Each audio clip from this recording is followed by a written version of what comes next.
Bonjour à tous. Je m'appelle Sylvie, j'ai 48 ans. Je suis née dans une famille chrétienne. Excusez-moi.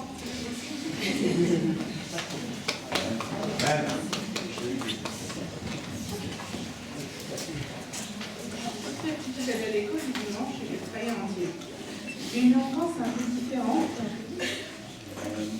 des autres enfants. J'avais une petite malformation à la colonne vertébrale. J'ai porté un corset durant toute ma croissance, nuit et jour pendant 9 ans. Donc, je me sens un peu différente des autres enfants déjà. Le temps passa et je ne sais pour quelle raison, à ma majorité, j'ai cessé d'aller à l'église. Comme beaucoup de jeunes, j'ai fait la fête. J'ai pris un autre chemin, je me suis détournée vers Christ, j'ai vécu ma vie comme je l'entendais. Je me suis mariée. De cette union, j'ai eu 2 enfants. Durant cette période, j'ai appris que j'avais une maladie orpheline. Bon, des amis se sont écoulés. La vie a fait que j'ai divorcé. Et je commençais à ressentir un mal-être qui ne m'était pas étranger. Et moi, je ne comprenais pas pourquoi Dieu n'agissait pas dans ces moments difficiles. J'ai refait ma vie. Et ça n'a duré qu'un temps. Ce sentiment de malaise devenait de plus en plus pesant. Par la grâce de Dieu, j'ai des parents formidables. Ils ont toujours été là pour moi et mes enfants. J'avais tout leur soutien. J'ai sombré dans une profonde dépression. J'avais des idées noires, de très mauvaises pensées. J'étais hospitalisée à plusieurs reprises. J'avais des traitements lourds, enfin j'arrivais plus à rien. J'étais perdue j'étais dans les ténèbres, sur mon pied. Le destructeur agissait en moi pour me détruire. Mais Dieu a permis que cela cesse. Il a agi en son plan. Il est écrit dans Hébreux chapitre 4, verset 16. Approchons donc du trône de Dieu de grâce avec une pleine assurance. Là, Dieu nous accordera sa bonté et nous donnera sa grâce pour que nous soyons secourus au bon moment. Amen.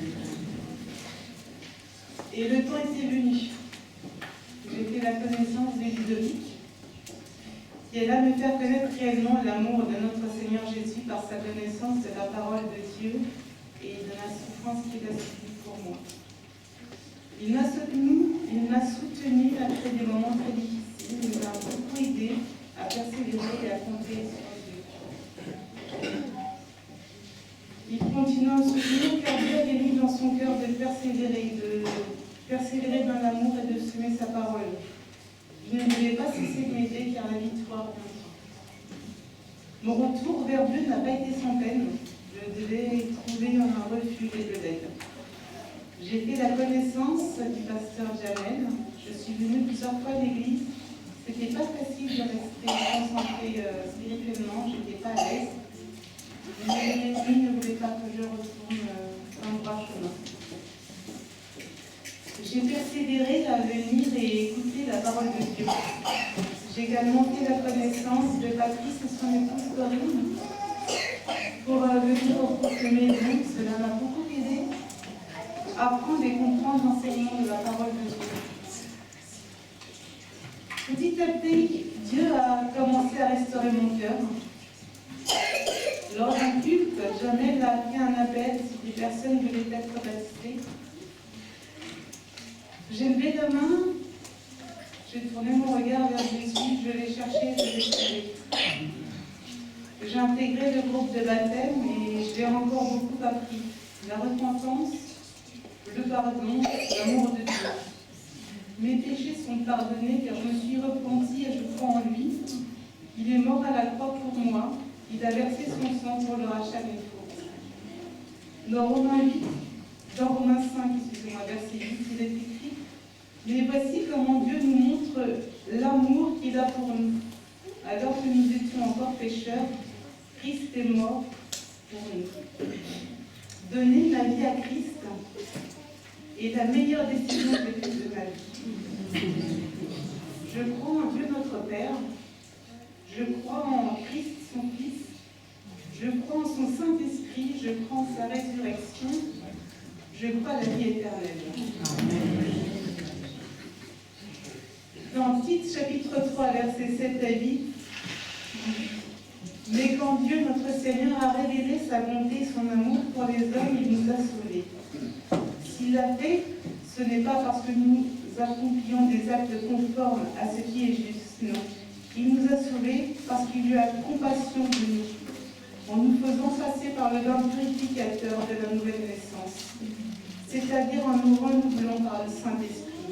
Cet esprit, il l'a répandu sur nous avec abondance par Jésus-Christ, notre Sauveur. Il l'a fait pour nous déclarer justes par sa grâce. Nous devenions héritiers selon notre espérance à la vie éternelle.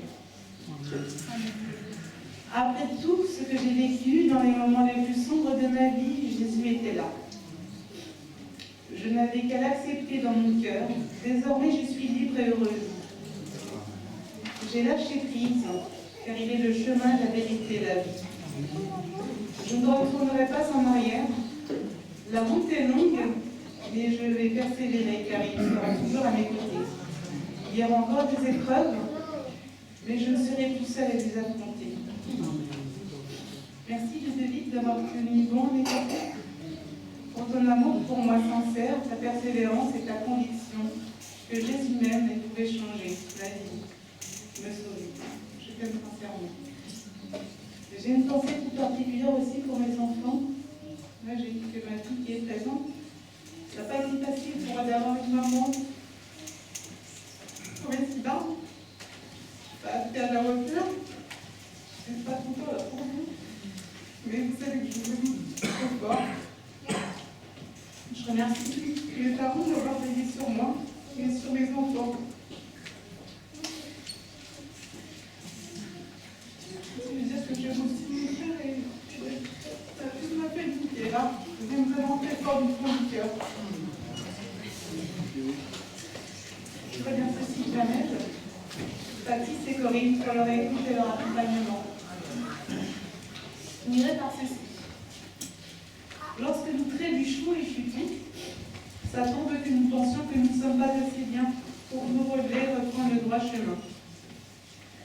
L'amour de Jésus est à la disposition de chacun de nous. Mais nous devons choisir de le laisser agir dans notre vie. La confiance en lui nous donne l'espoir que nous avons besoin d'affronter les vies. Quelle que soit la situation dans laquelle nous nous trouvons, Dieu vient nous chercher et nous relever. Il change nos vies. Merci à tous, ma cœur parmi vous.